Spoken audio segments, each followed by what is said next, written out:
Hi. Good morning or good afternoon, depending on where you're logging in from. Welcome, everybody, to our webinar. This is Dynamic Routing at 1 million messages per second with Spring Integration. I'm the guy on the bottom of that slide there, Josh Long. Nice to meet you. We'll hear from the one and only John Davies in a few minutes. John, do you want to say hi? Yeah. Hi, guys. I'm here. How are you doing? As Amy was nice enough to mention, please don't hesitate to ask questions. We're happy to answer them in the Q&A section in the WebEx while we're going. So, back and forth, we'll dispatch. Okay, so moving on. I just wanted to give a kind of a quick primer introducing Spring Integration. Spring Integration is an enterprise application integration framework.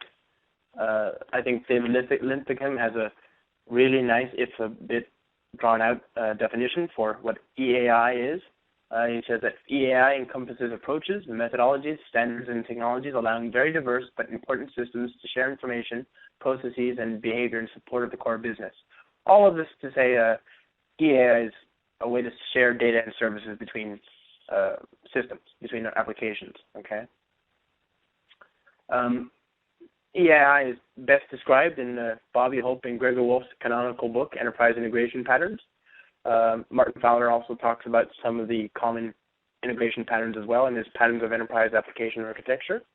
4 very common patterns for enterprise application integration fall out of those books. They're file transfer, shared database, RPC, and messaging. File transfer, of course, is, it's the best kept secret of integration, which is a lot of people, a lot of different systems work and still work to this day very much in terms of batch files, right? So you put a file in a FTP or a mount or an NFS mount or an SFTP mount or via AS2 or something, and then the other party processes that file. So that's the shared state between the two systems. That's the interface between the two systems, is a well-known file format and a file itself. Another common pattern for integrating between systems is shared database, whereupon two parties converge upon the same table or view inside of a database for their information. This is something of an anti-pattern. I think most people today would probably thumb their noses at this approach, but again, you'd be surprised how often you can see that out in the wild, Integration isn't always clean and sexy. Remote procedural call is, of course, I think very common. It's probably what a lot of people go to first, and it is, I would argue, the least useful way of doing integration because your interface, your connection between two different systems is in terms of an object interface, right? And that becomes something that's very brittle and hard to maintain as you evolve the API, as you evolve the objects. Messaging is certainly the most common way for integration these days. It's basically pub-sub, or point-to-point messaging between systems using some sort of messaging style. Again, XMPP, SMTP, JMS, AMQP, even tweets, etc. They all lend themselves to thinking in terms of messages, send a message and I get a reply. When we talk about Spring Integration, it obviously serves a gap. It fills a gap in the industry. There are other pieces of software that do similar things, but really, when we talk about Spring Integration, the biggest competitor for Spring Integration isn't some other technology out there. It's the homegrown, bespoke system that a lot of us are sort of likely to build by ourselves, absent some guidance and some useful framework like Spring Integration to help us. So hopefully you don't build this this is a Rube Goldberg machine, it shouldn't be that complicated or fragile to string together different systems, Spring Integration is a message bus at its core. The idea here is that you have a spine through which messages are routed, and communication from each component in the system only has to be in terms of speaking to that central message bus. It doesn't have to be in terms of the interface that every other component exposes.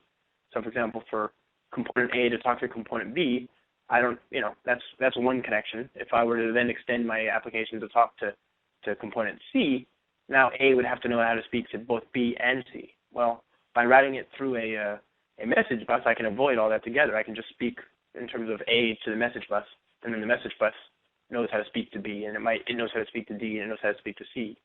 So the connection is, it's only It's only on the message bus itself that you have this onus of conversion, of adaptation. In the API itself, Spring Integration works in terms of messages, as I say. The interface that you'll work with more often than not looks like this. It's the message interface with a payload of type T, and then a message headers. And the message headers are basically just a glorified Java util map with some convenience methods. These headers are key values that provide extra information about the payload. So, for example, if you send a file as a payload, a java.io.file, you might expect to find the file name in the headers. When you work with Spring Integration, you end up stitching components together. This is a pipes and filters architecture. It's the same architecture you see on the command line when you do something like this. When you go, cat food.txt and grep the, sort, etc. Right? That's a pipe and filters architecture. You're taking different components that are singly focused that provide one small, they know how to do one thing and they do it very well. And then the boundary between the two of them is, in this case, standard in, standard out. Well, for integration, it's just this channel. It's whatever object, it's whatever message you send on these channels between components. So in this way, you keep the interface lean and mean, and it's easy for components to jump in and start speaking, to these other components because they just have to speak to these channels. There's two different types of channels. There's point-to-point. First, you have one component sending a message to another, and then publish, subscribe. This is one component sending a message to multiple listeners, multiple consumers on the channel. Let's see. When you use Spring Integration, a lot of stuff is already available out of the box. So, for example, you get a lot of components out of the box to help you in your complex messaging and orchestration flows. For example, it's a transformer message that comes in from one channel and maybe change the payload or enrich it, add data to it, etc. You can use any of the numerous pre-built transformers. If you want to filter, which is basically like an if state, if you want to, predicate the values that go through the system and constrain it to just a subset based on some condition, you use a filter, right? And again, imagine for all of these components that a message comes in, something happens, and a message leaves. So input channel, output channel. The router is more like a switch statement. Here you're saying, send this message to the channel that we determined by evaluating some sort of test, okay? And that test is dynamic. It could be a test on the payload itself. It could be a test on the headers. It could be, how high is the NASDAQ today. It could be whatever you want, right? It's up to you. Splitter. The splitter and the aggregator pattern are fairly common. You'll see them across different, verticals in technology with different names, but MapReduce, fork, join, and MapReduce in sort of common massively parallel processing. You'll see fork, join, and workflow, splitter, aggregator, and integration. So basically, a message comes in, you split it into multiple smaller messages, and so, for example, you might imagine a large CSV file being split into one message per row of the CSV file. You might use something like Spring Batch for this. It's very natural. And then the inverse is the aggregation. So suppose you have a series of messages from the same order. These are line items in the same order. You've processed each line item as a separate message, and now you want to collect all of them and reform the order and wait for the entire order to arise before you continue processing. So you put an aggregator here, and you wait for the messages.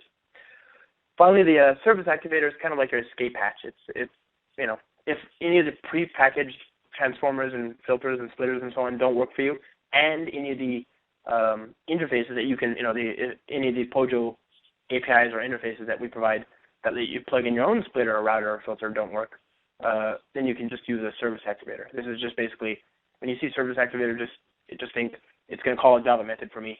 It'll pass the input message into my method arguments, and it'll take the return value of that method as the output channel result. So it's an escape hatch. When you work in terms of Spring Integration, you have to get data from somewhere, right? And in the example of this here, I'm actually reading a file from a file system, catting food.txt. It's being converted into a bunch of standard in lines, and it's getting passed to the grep command. Well, the same is true for integration. You have to get data from somewhere. You have to normalize it. You have to adapt it, right? It wouldn't be very much of an integration platform if you didn't actually integrate with stuff. So, for example, here, if I want to send a message to a JMS broker, I can send a Spring Integration message over a channel, and then the JMS outbound channel adapter will see the message, convert it to a JMS message, and it'll use the hint you give it in the configuration. Here I'm specifying the JMS stocks destination, and I'm specifying a Spring configured connection factory bean, and it'll send the message to the right backend source. You might use Twitter, or you might use syslog or HDFS or any other different types of things. Yeah. So yes, we do support XMPP messages or tweets or SFTP or file systems or Splunk or there's a large number of them, right? Same is true for the other direction, right? If you want data to come in, usually it's going to come in from something called an inbound channel adapter or a gateway. Here I've got an inbound channel adapter that's going to look for files in a directory, and then every time there's a new file, it'll publish a message with a pointer to the new file, the java.io.file object, as the payload. So you'll again, the component that's downstream of the inbound channel adapter will get a message, a Spring Integration message object, with a file object as a payload and headers that pertain to that file. Here we're polling. We're actually saying scan every 1 second for new files. Some things are more push-centric. So, for example, IMAP idle and JMS can both be told or configured to send a message as soon as it's available. So there's no need for Spring Integration to poll. But other than that, the code that's downstream doesn't have to care. There's nothing. The code that's downstream just knows to expect a java.io.file. It doesn't care about whether you had to poll for it or somebody actually submitted it or whatever, right? So again, loosely coupled along the message interface. In code, this is kind of what it looks like. If you inject a reference to a message channel, let's suppose you've injected a reference to one of the channels we've defined before, I can then very easily create a message of my own sort here. I can say message builder with payload passing in the POJO. I can set up custom headers, or I can set one of the pre-configured headers. Then call the fluid DSL and just say .build, and I can send that message over the channel there. Let's go ahead and take a quick look at an example of this. I'm going to go show you my desktop here. Okay. Let's see. Oh, I just realized that whole bit when I was talking about pipes and filters, you guys didn't see my desktop. This is what I was referring to. This is a very, very simple example, right? This is something we've all done some sort of, if you're on Unix of any sort, this is going to seem very, very familiar. So this is a pipes and filters model for Bash, and it's the same kind of architecture you deal with when you do enterprise integration, right? Singly focused components, passing data from one to another through a common interface, in this case the pipe. Same with Spring Integration and messages. So I'm in the STS. This is the Eclipse distribution. It's open source. We provided from spring.io. You can download it, of course. It's a superset of the latest and greatest Eclipse, so it's always the latest and greatest. But we add extra plugins that are pre-configured to work and all that. You know how it is. You get Eclipse and you spend a couple hours trying to get everything working and integrated and stable. Why bother? We have people on staff whose sole job it is to lose their hair making this work for you. So there's no reason you have to waste time. One of the many nice features is that I can go to the File New menu here and choose from these different channels for getting started projects, right? I can go to File New Spring Project, and then, thank you, go to File New Spring Project, go to the Integration subfolder, and I can choose some different integration starters. So I can say File or Simple or whatever. In my case, I've already got a file example, so we'll go ahead and look at that. This example's already been, I've just followed the dialog and spared you the minute or two to do all that live. The code is fairly simple. If I open up the integration XML, you can see the source here is, again, it's approachable, right? So it's inbound channel adapter, sends a message to the transformer, which transforms the data from a file object into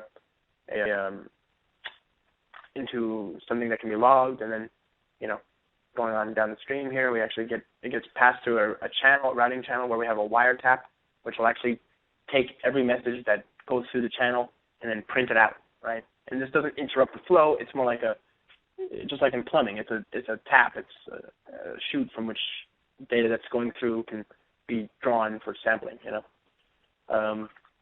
Once it's transited through the routing channel, it'll go to the header value router, which will look at the contents of the message, and then based on some predicate, in this case the mapping of of a header value. In this case, we're saying if the header value is CSV, then go ahead and route it to the CSV files out. If it's XML file, if it's an XML file, then send it to the XML files out, etc. And failing that, route it to the default output channel. In this case, the other files out endpoint, channel. And then here we have the 3 different downstream components that will process each type of file. Right? So the fall through, if nothing else matches, one is the other files out, and this will be written to the target output other directory. The outbound channel adapter will write to the output XML for the XML files, and then so on for the CSV. And then, of course, here's the configuration of the stuff that we saw in the logging earlier on. I will go here. Okay, targets, output. I think I have. So, Josh, while you're fiddling around, what sort of performance do you get out of this standard? Fairly good. I mean, it's just behind the scenes we're just using Java.util, queues, and so on, and these are regular Java objects. So the biggest performance bottleneck is going to lay in, stuff fairly close to the wire here. And of course, at this point, I've got fairly naive handling for the file read. The file reads, of course, you can always do better. We might have used something like Spring Batch to do a better job, I think. Let's see. Of course, it could always be better. Okay, so there's nothing in my CSV, other, or XML directory, and the configuration for this is to look for files in the input directory here, which is right here. That's this directory. So I'm going to go here and go to my command line, and we'll actually start up the application here. So main. This is all commented for documentation purposes, but basically that's the one line you care about. The rest of it is just about keeping a thread open to keep the container running. Run the Java application. It'll go ahead and start up, and it's monitoring now my directory for any new files, and we'll see the behavior when we put something in there. So here, watch -n 1 tree cd output. Okay, that's this. And then here's that. So I'm in the input directory. If I touch, let's show that other directory there as well. In.csv, we should see the data move there. Touch in.xml.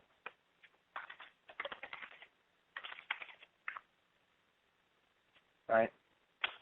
And then of course, if we don't have something that matches, you'll see just like that to the other directory. There you go. Okay, so that's the basic integration flow. The nice thing is, if you want to do better, and if you want to speed things up, again, there's the real money, the real value in performance here is fixing the individual exchanges between components, right? So as I mentioned earlier, there's some fairly naive I/O being done here, and of course we're using file system and so on. So that's one place where one vector where you might look to optimize. To learn more about that, I'm going to hand it back to the one, the only, the main man, John. Okay, with any luck, make presenter. Go get him, buddy. Thank you, Josh.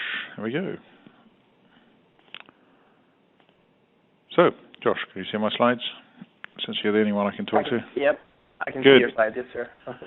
Okay, let's take you on from here. So, we've seen how the Spring works, Spring integration works. It's been out there for a long, long time. There's an awful lot of people using it, millions literally. And the vast majority of our clients, most of them are large investment banks, use this. And it's sort of interesting because the last year or so we've started to hit some interesting client requirements where the performance has started to hit well into the hundreds of thousands per second. And as Josh, as I sort of pinged him there for a second to sort of say, how do we speed this up? And it's basically, the Spring is going down to Java, and there's a lot of bits you can tune to tune it up. And we quite happily got 20, 30, 40, 50,000 a second through standard Spring integration. And it put the bottleneck quite firmly back into parsing the messages. And I'm going to walk you through some of the sort of the way we got this up to about 1 million a second, show you the process we went through on this. So first of all, why do we need this sort of performance levels? Well, if you're talking about 200,000 a second, it's all very well. Let's say we can process 200,000 a second. We tune it up a little bit. We bung in a few more cores in there. We tune it up a little bit more, and let's say we get 200,000 a second. But one day we get a little peak of 400,000. It's not unusual. We have Thanksgiving, we have new product releases, etc. You've only got to do this for a short while, for maybe an hour or something like that. And if your throughput falls down just a little bit below your maximum, it's going to take you hours, literally hours, to catch up. Now, for those of you that have ordered new gadgets online as they come out, sort of PlayStations or iPhones and bits and pieces, you'll know what happens if you don't get in there immediately. You're waiting for hours and hours, and this is exactly what the problem is. Not only that, but if we look at this sort of throughput, 200,000 messages a second for 1 hour, it's just half, literally of a K, so 500 bytes each. You're looking at about 360 gigabytes of RAM. There's a lot of memory, even for a large server to queue this stuff up. And when designing a system quite recently for a very large manufacturer, software company, etc., obviously the amount of memory for the queues was absolutely critical in this design, and where we, how we design things out. Take this down even slightly lower, and we got 500K a second. Even if we get a small peak for just slightly over for 30 minutes, and it drops down again, we're still looking at 15 minutes delay. Now, you can extend this down to maybe not 30 minutes. We might not get 30 minutes. It might be 30 seconds or even 30 milliseconds. We still have the backlog building up on all these things. So it's absolutely critical. What we really need is real time. We cannot afford to have these messages building up. So there's one absolutely sort of essential critical part of any EAI system as we're passing messages through. There's no point in just passing the binary data through, because we need to know what's inside it. We need to parse it in some way.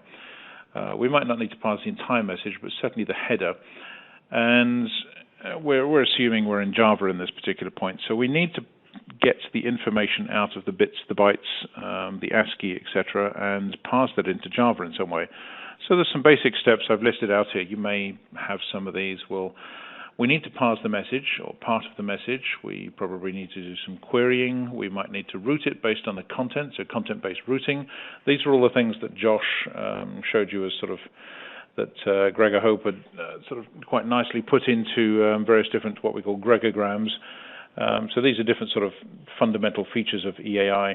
We might need to search them. We probably need to serialize, deserialize. We may need to enrich or transform them, and ultimately we'll be writing the messages out onto a command line, into disk, into a report, into in-memory or something like that. But fundamentally, we need to understand a little bit about the message. All this, unfortunately, takes time. So if we take a comma-delimited file, and I've simplified this vastly from what we typically deal with, things like FPML, ISO 20002, and these horrible things where you've got literally thousands of fields. We simplify this into comma-delimited file. Even that, if we Java bind it, we end up with a lot of strings. So you see in here we've got the serialization version. That's obviously nice and small, but then we got string name, card number, expiry date, transaction date, these things, etc. Each of these, if you can imagine passing, let's say, 500,000 of these, we've got several objects in there. Every time we call the getters and setters, because strings are immutable, create yet more and more strings. So we end up with literally millions of strings being created every single time we pass a message. And as we pass these messages from process to process to process, they may be serialized, deserialized as we go from machine to machine, we're creating yet more messages, and we're back up into the millions again. So message parsing is what's really creating the headache here. And so the bottleneck was, in what we were looking at, was very firmly in the parsing. We hadn't got any bottlenecks at all in the Spring, because Spring is vastly faster than the bottleneck we currently had. So we had a joint client with the Pivotal guys, Spring guys as well, and it was a telco company, and we were looking at implementing the Radius spec, which is RFC 2865, for those who want to look it up. It's a binary standard, and if we take a closer look at that, just one little part of it, it's really, for those of you that are old enough to remember the good old days of binary, where we've got the bits labeled 0 to 7 or sometimes 1 to 8. We had integers, unsigned, signed integers compressed into those long words or words, 32-bit words. We have bit fields, so if some bits are there, they represent whether other fields exist or not. It's sort of, well, there's 77 pages in this particular spec. Not super hard to encode, but there's lots of different specs and lots of different versions of it, and then you have lots of different proprietary bits.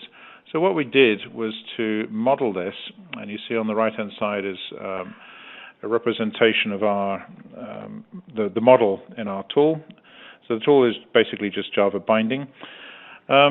It looks very similar to XML, and in fact there's very little difference, if any difference at all, between the binary model and the XML model, other than the fact, obviously, XML has an awful lot more brackets, spaces, indentations, names and metadata in it, whereas the binary model, there's no metadata in it, obviously, because that's defined by the standard. What it did allow us to do was to take these 77 pages, model it, and you can see in there we still have repeating elements. So you've got the one-to-manys, and you see 3 of those down there. We've still got optional elements, so we've got the 0 to 1, where some elements are optional. And what this means is we're very close to what one would typically see today in XML. So we can model quite complex standards, as we've got in this particular one. So we basically produced that. We produced a complete Java object around this. It meant we could basically read in the binary. What was interesting was meant that we could actually read bit fields. So if we created a method, as we see down here, the 4th line down, it says is ABC set. It means that if a particular bit is set, we get a method, and of course in Spring you can test for that. Interestingly, the next major paragraph down, we can actually test for where we've got bits 4 to 6. So it'll be 4, 5, and 6, 3 bits. So it'll be numbers 1 to 7. So we've got a version ID out of 1 to 8 or 0 to 7. We've got a version ID out of that. But what we have to do to get that information out is first to mask it. So we AND it with the mask you see there. Then we'd right shift it 4, and that would give us the version ID. Interestingly, this means that we can go from this rather nasty hex that we spend ages sitting on our screens staring at. We can now access what was previously a pretty complex binary data model directly through Spring. So we can go from this to this. We can now access the content of the binary data through Spring. But I'd like to pause at this particular bit, because what we've now done is we've gone from a very complex binary wire-level protocol to something which is very easy to manipulate and work with in Spring. It also means, however, that if we were to take something like XML, which we can obviously work with Spring, the difference between the XML that we're working with and the binary at the Spring level is there is no difference. What it, however, means that if we extend that slightly, so if we go from XML and we're manipulating XML with Spring, we could potentially represent the XML as a binary model as well, therefore saving quite a lot of space. And that's what I'll lead on to a little bit later. So that was a good start. It meant we could basically take rather complex binary models, we could parse them, we could abstract the wire-level format, and we can access it in Spring. So that was our first goal. It didn't do much for the performance, though, because we were getting about 20,000 messages per second per core, and our goal was to be quite firmly up into the high hundreds of thousands. and that meant quite a lot of machines. And at that sort of level, lots of machines, we add the network, it slows things down, etc. So really was not quite on. So we looked at implementing this in a byte buffer. So there's a little bit of code on the screen. Obviously, you can come back and read this afterwards. It's very, very simple. What a byte buffer does is wrap a raw byte array. So we took the messages, the telco messages, these radius specs. They're a few hundred bytes in size, some varying between 200 or so and about 800, depending what's in them. We took these and we basically put them directly into a byte array. Now, rather than actually reading out the bits and the strings and the numbers, etc., and creating more strings, dates, numbers, obviously longitude, latitudes, all sorts of bits and pieces in there, we actually left them in the byte buffer and did some what we call lazy parsing. Lazy parsing means that we only go and get the data as and when we need it.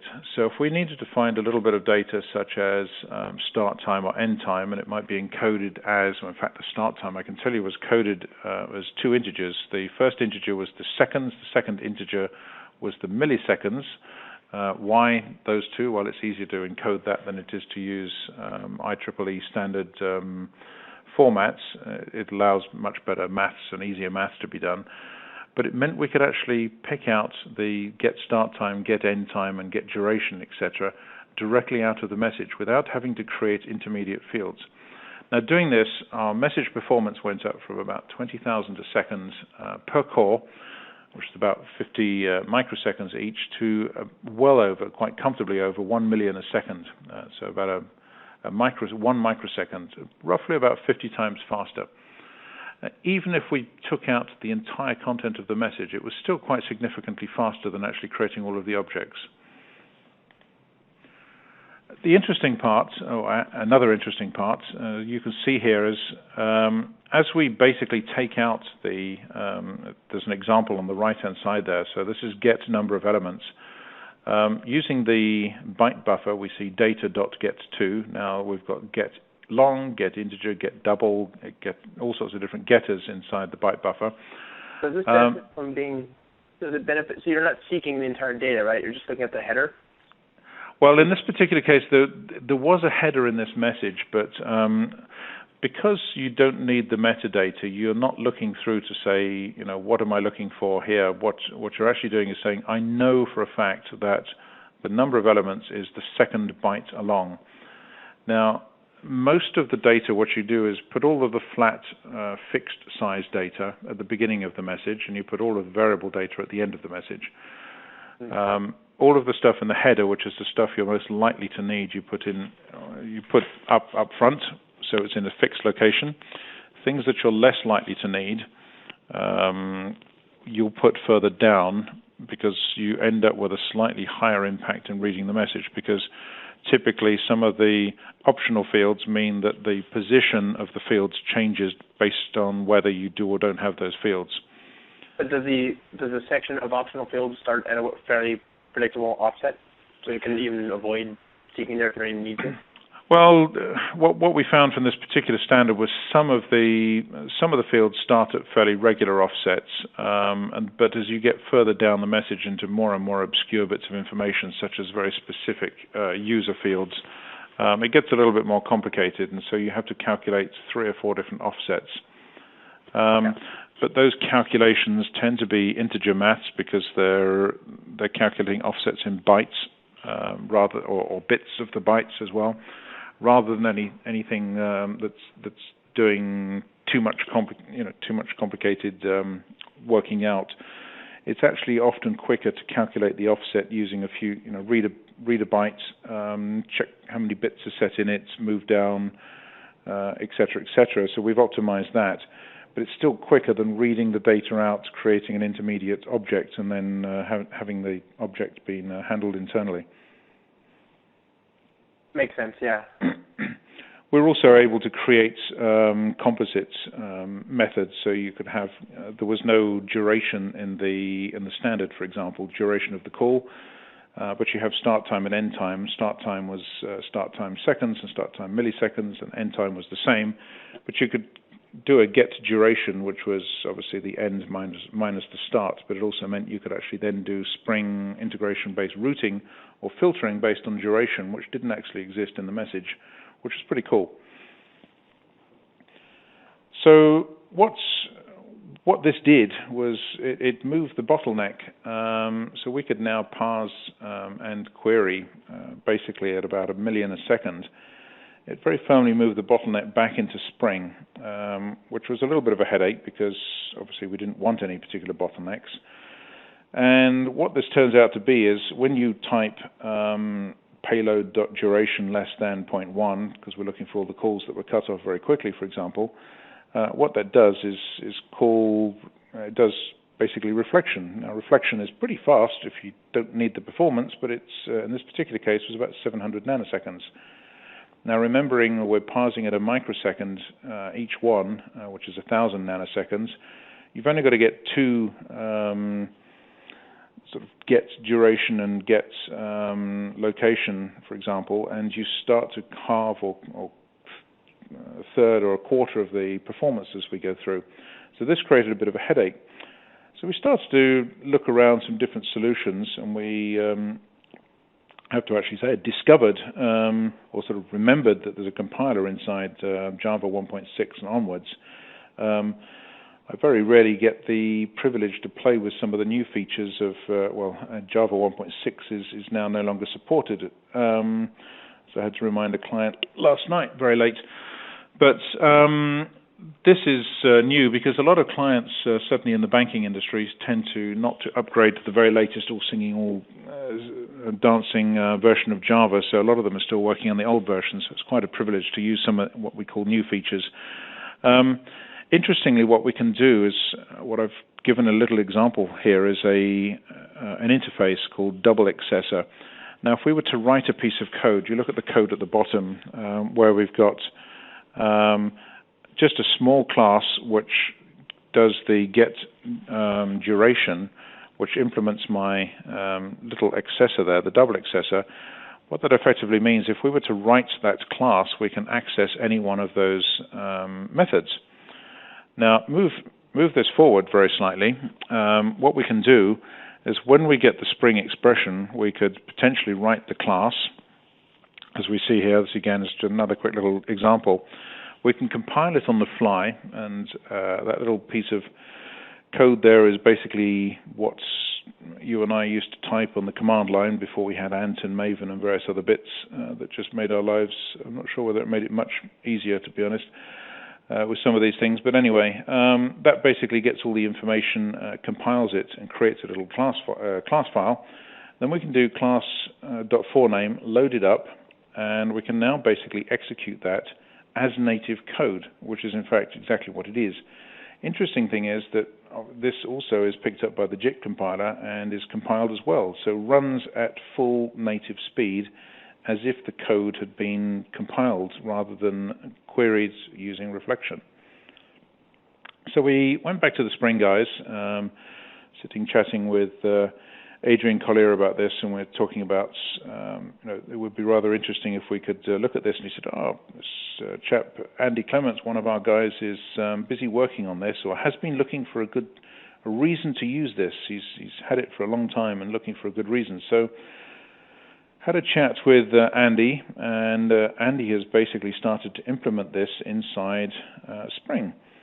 So now inside Spring integration, in the releases that we're working with at the moment, we now have the possibility of some of these queries being compiled at runtime.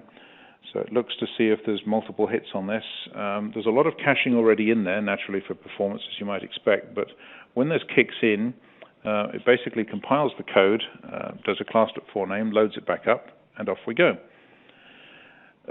These are some of the numbers that Andy was playing with that we got, just to give you an idea. This is how long it takes basically for an accessor trying to access something, similar to the example I showed you earlier. So 5 million iterations goes from about 1 second down to a 30th of a second, which is certainly an increase of about 30 times in here in this case.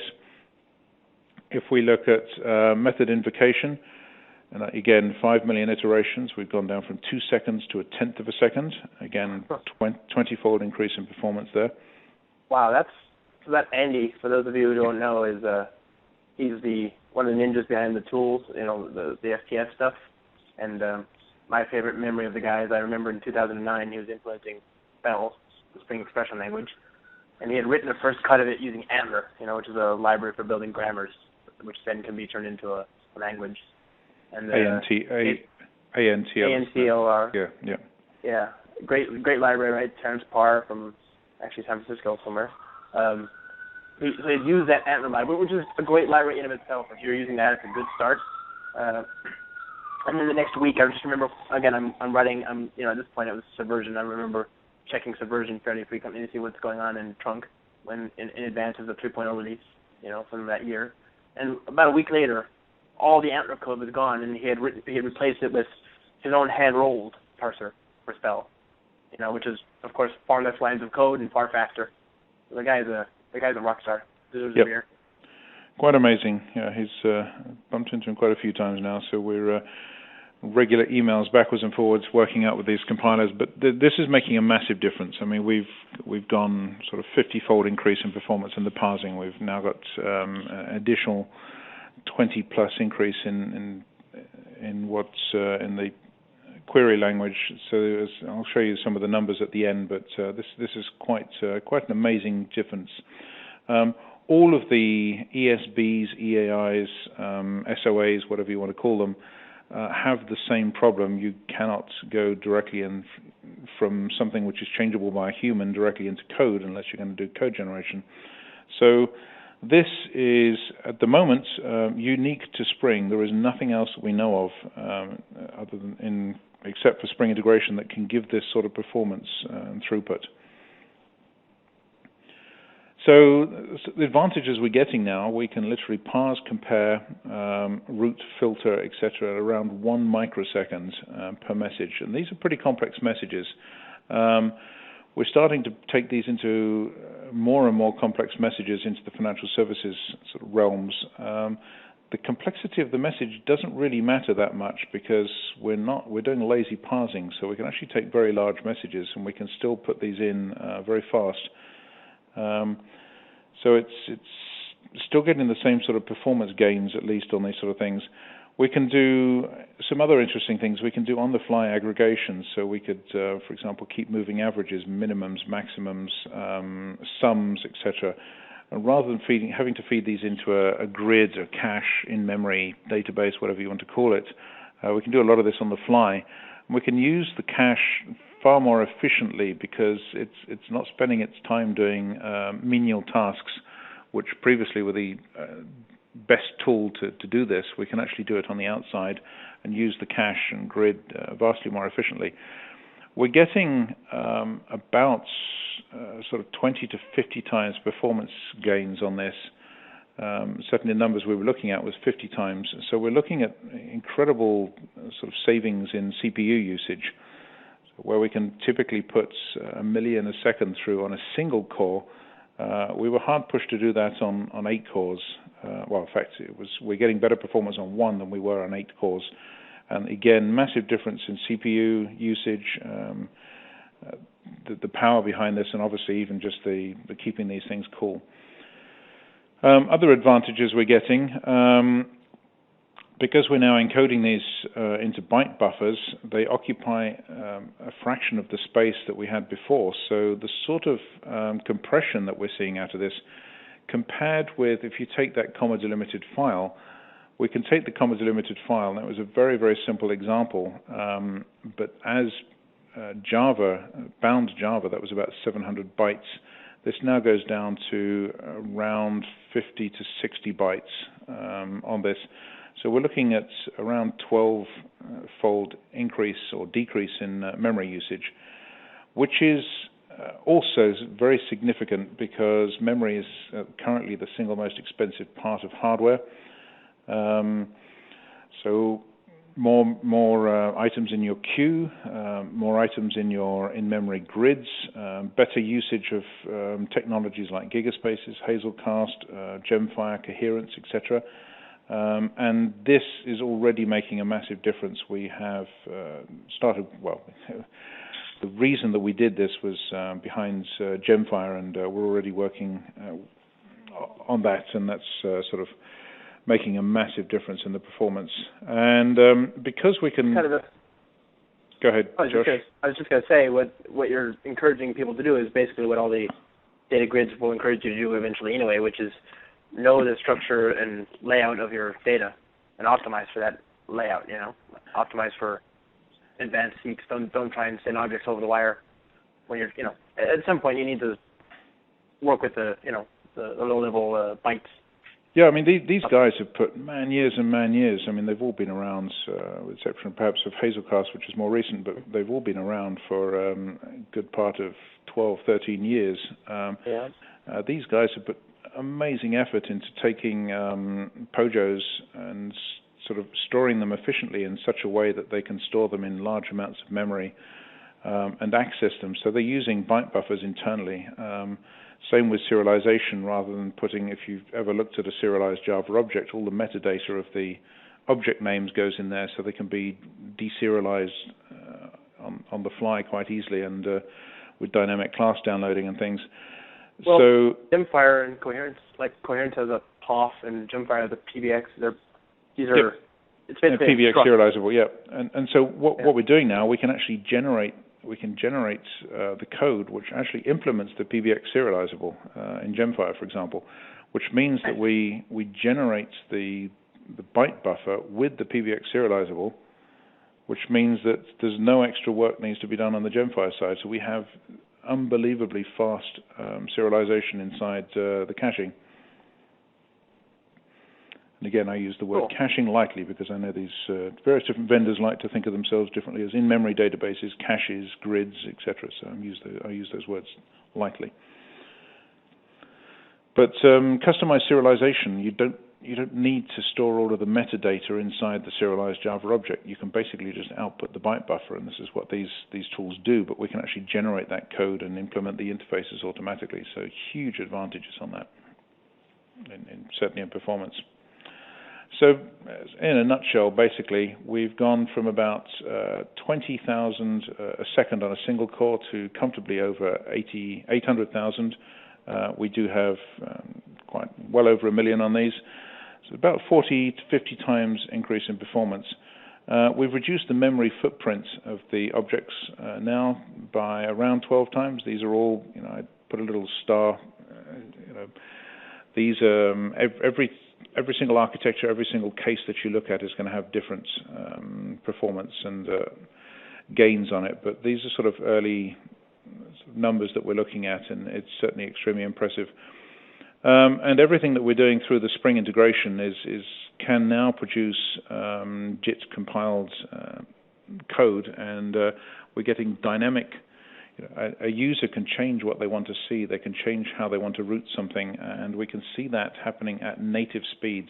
You suddenly say, right, I want to see all of the calls that were less than 1 second or 1.1 seconds, or I want to see all the data that was from this particular geographical area here with geolocation, or I want to process all of the messages in my feed of fixed messages, for example, that are over a particular value or by a particular counterparty. I can do those dynamically at native Java speeds. That's just quite an incredible feat, I think, today.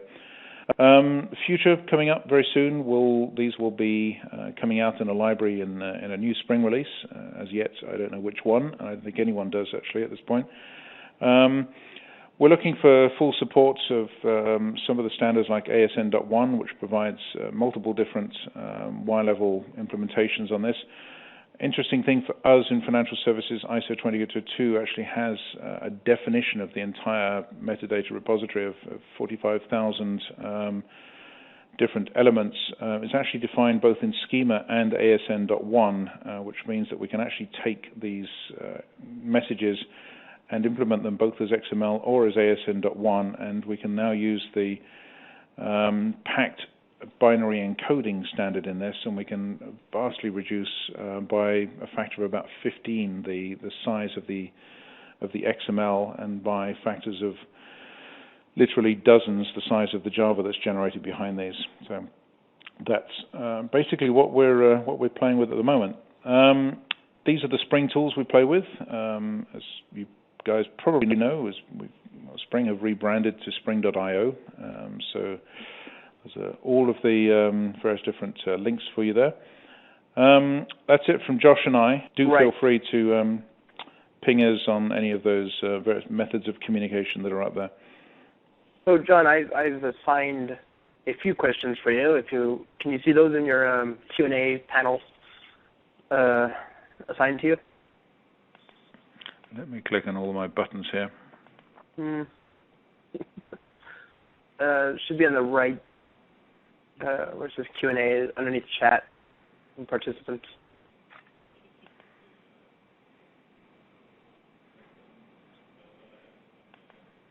Oh, Q&A. There we go. Huh. You see my Q&A? There should be a lot of questions assigned to you with answers. I can, yeah, 6. There we go. Good. Right. Good. So I've answered as many as I could, but some of these are just, I think you'd be great at. You're a star. You're a star. The class that encapsulates the byte buffer is that generated based on the binary contained in the byte buffer?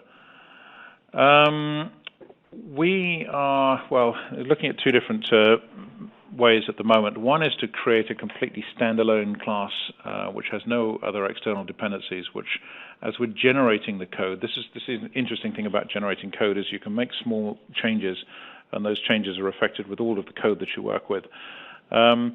So we can custom generate all of the getters and potentially setters as well, and we can so effectively put the raw message directly into the byte buffer and take the data directly out of that, or we can sorry, someone's disturbing me here. We can put it in its native format. That's one way of doing it. The other way of doing it is just taking the message, and we can encode it in the byte buffer in any particular way we feel like, and that would be one of the options where we'd use ASN.1, for example. Hopefully that's answered that question. Moving on to the next one. We need to log some messages into a database. Writing one message into a database takes a long time. Spring integration processing the message. How to maintain high performance with Spring integration logging into a database? Well, Josh, you could answer this one, but my recommendation on this, we noticed the same sort of thing. This isn't a Spring integration problem. This is just using the different tools for the jobs. If you're writing to a file, for example, the Spring integration gives you a file which basically finds the file, seeks to the end of it, writes it, and then closes the file. Now, of course, if you do that a lot, it's going to be very, very slow.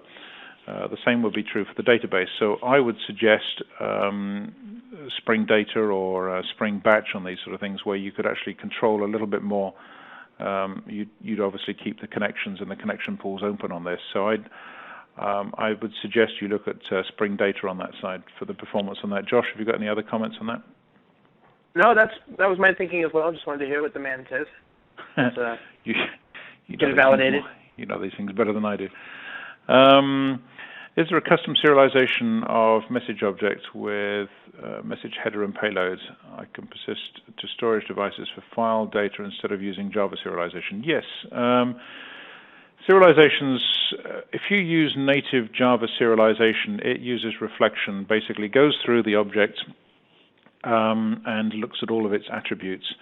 If the attributes are other objects, it then goes through all of those objects and stores all of those bits.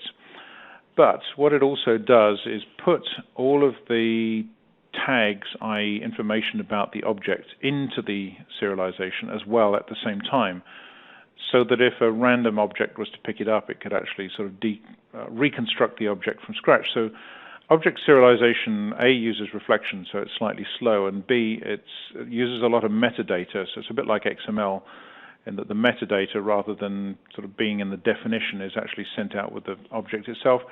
So there's a couple of ways you can do that. You can either use externalizable, and you can override the read and write object, which is one way of doing it, or you can completely, well, in fact, the best way of doing it, is you can basically override the way that your object is serialized completely.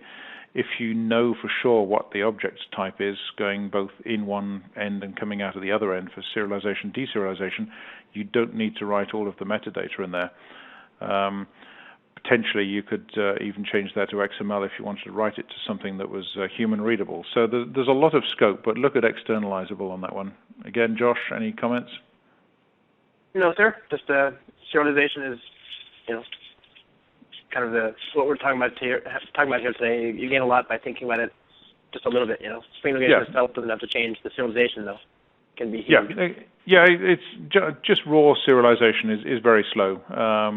Externalizable is basically your way around that. But be careful. It's you're locking stuff into particular versions, and unless, again, writing code generation makes life slightly easier because you're maintaining both sides at the same time. So you need to make sure those are up to scratch. So next question here. Any tool support to generate those rather hairy getters and setters for the defined data structure? Writing them manually would be hard. Yes, absolutely. The thing you should have on the screen at the moment is the C24 side. That's exactly what we're doing. We are using code generation, so we're modeling the message. It's a model-driven architecture. Those models could be maintained as XML schema, for example, or potentially in the future ASN.1. We generate all of the getters and setters. If you're not looking for the high-performance side of things, then we can import and export all of these comma-delimited files, binary, XML, tag value pairs, all of these nasty things, and we generate all of the getters and setters and a lot of utility methods. And going back to the previous question, we generate the customized serialization as well in a number of different formats. So that's what, about 2 or 3 years ago, we integrated with Spring integration, and it was basically what we were trying to do was to extend Spring integration out of just pure Java and XML to extend it into other more complex standards. So that's why the two fit quite nicely together. Another one from Praveen. Can this replace WebSphere MQ integrator? Yes, of course it can. I have a Swift. Message Swift. Yeah, this is right up our street. We started with Swift, basically. So, in fact, to get into a little bit of history, our previous company before we started C24 was a company called Braid, which was acquired by Mercator, which became IBM's, what is now their message integrator. So that was our previous company. So our expertise is in Swift. So we take Swift messages and we basically produce Java code for them. And this is exactly what we started doing and what we continue to do at the moment. So for doing transformation into and out of Swift messages from something else, typical client usage is reading flat files into Swift, reading Swift, putting it into databases, reading Swift, adding it, and etc. And those often go into in-memory caches, databases, grids, and of course, most of the clients use Spring integration to do that. So that's hopefully answered that one quite nicely. That was probably a seeded question. Thank you for that one. I wish it was. Well. And is Spring integration a good fit for this use case? Yes, absolutely. And the reason, there's a little bit more history behind it, which I won't explain now because we don't have time, but the reason we got so deeply into Spring integration is because the vast majority of our clients were into that. Now, a lot of them obviously use Mule, Fuse, Camel, etc., but in combination of those, they use Swift. They use Spring integration as well, so that's why we got into it. Last question I can see here. Oh no, I've got a little more. I missed how XML is being converted into packed binary. Good question. The XML is not automatically converted into packed binary. There's no, we haven't got onto that yet. We haven't managed it. The ASN.1 standard is an alternative standard to schema, and for ISO 20022, it is defined in both schema and ASN.1. That doesn't mean there's an automatic swap between the two, so it's not therefore obvious to do that. One of the things we can do is to certainly take out a lot of the metadata out of the XML, so at the moment we can significantly compress it, so to speak, so we take out a lot of the metadata. What we're working towards is a more automated, but hopefully via a standard mechanism to pack the XML. XML is a lot more complicated than most people realize with things like ID refs and substitution groups and such. So we need to be careful that we can handle and implement all of that. Things like FPML, DTTC, Murex, and Calypso, and ISO 20022, etc., are all standards that we need to make sure that we can handle. Are you adding all these, or they just keep arriving? Okay, another one. So the message is binary. You mentioned radius, and you built a custom way to query the message and so forth. What is the code complexity of the custom code, and any chance this code will be shared in any part of the library? The custom code for radius is an open standard. It's an RFC standard. It is quite possible that, in fact, that is owned by Pivotal, because they have the IP on that, because we worked with them. Whether that will go into an open source standard, I'm not sure. That's a good question. So Paolo, who sent that question, if you'd like to email myself or Josh, it might be a question we'd need to check up on whether that could be made available. The custom code is not custom code, it's generated code. So we have defined the radius spec. We've implemented it purely as a model.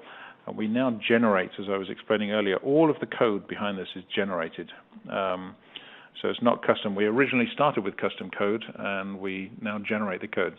So if there's any changes to radius, for example, moving into diameter, which is another similar spec, or some of these other things, the code is generated. So that's the big difference on that. We've got another one here. If we already have a messaging system that uses XML, what is the complexity of converting to this packed binary style? Another good question. The code that Josh put up at the beginning in the little demo is exactly the same code that runs 20,000 a second to 1 million a second. The nice part of this is it's all hidden under the hood. The clever Java binding is hidden under the hood, and so it's generated code by the C24 side. The compiler optimization is done again by the clever work that Andy Clement has done inside Spring integration. So again, that's hidden under the hood. So there are very few changes other than a little bit of sort of re-architecting, which is what you need to do anyway to make things run faster. So there is very little change to this. In terms of converting to the packed binary style, again, this is early days yet. There should be nothing, because you're still treating the message as if it was XML rather than the Y-level format. There's a huge difference on that. And that's why we can treat messages which are not, for example, going back to the radius standard, it's a binary message, but we can treat it as if it was XML. So there is no change at the top level. So there are no changes to the code. This is hopefully, again, it's early days yet, hopefully something where the binary packed style will be simply an option for deployment, and will be more at the Y level rather than at the higher level, at the Spring level. Last question, unless they keep popping up. Does this work for Spring for integrating enterprise platforms such as SAP PeopleSoft? Yes, well, not those specifically, because we don't do too much work with SAP and PeopleSoft, but these are in production, have been in production for over 10 years with some very, very large banks. Write yourself I can't mention them, but write yourself a list of the 10 largest banks in the world, and we'd probably be in about 7 or 8 of those, including some of the main federal bodies behind those various organizations for very large countries. So yes, this does definitely work at an enterprise level, and it's been working for a long, long, long time, and they also use Spring integration and C24. Obviously not both in combination, but for well over 10 years, so that's hopefully covered that one. Josh, I've got another one, here we go. I keep arriving. Generated from what models? What modeling tools support? Another good question. Inside the C24 Studio, there is a modeling tool that allows us to import XML schemas. It allows us to import databases, comma delimited files, Excel spreadsheets, all the sorts of bits and pieces. We can manage, manipulate, and model those. It includes things like FPML, ISO 20022, Swift, all the Swift standards since about 2002. Lots of different models. Again, this is in production for well over 10 years now with the world's largest banks. So it's pretty comprehensive in what can and can't be modeled inside this. It stores its metadata as XML. It's non-proprietary, so it's very easy to go in and change it. We provide schemas and bits and pieces for that. So it's a non-proprietary modeling tool that allows you to manage this, and the output of that is you right-click on the root of the model and you just say deploy. There are lots of different options that allow you to deploy it as these smart objects or as slightly less smart objects. And I have to stress that things like XML, if we import a schema, you can't right-click and suddenly export a binary and compressed standard yet. As I say, there's a lot more work to be done before we get there, but we do have this for many of the binary standards and simpler things like comma delimited files at this point, and some work towards the XML. I just wanted to, nicely done by the way, I just wanted to throw in, somebody was asking about whether we could use the optimizations that Andy's making for the Spring expression jar, and then which versions they'd be available. Those are 4.1 milestones. That's what we're looking at releasing that in. So you can use 4.1 when it's available with any version of Spring integration, of course, because it's backwards and forwards compatible. But you might even, in theory, be able to just take the Spring expression jar and use that with Spring 3.2, for example, which is normally a really silly thing to do. But if you really wanted it, Andy says he's 90% confident that might work. But of course, kind of an on-the-fly question. So.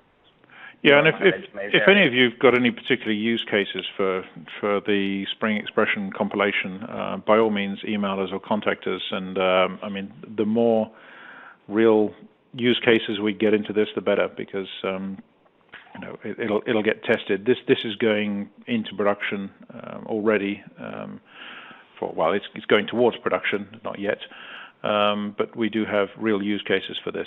So. Please feel free to contact us if you've got some other use cases, because that would be great to include those with the work that we're doing. Right. Okay, I think what do you think? How did we do? Got any other questions? Get any more questions? No. Okay. Well, this has been fun. Thanks, John. I had fun. Hope you did too.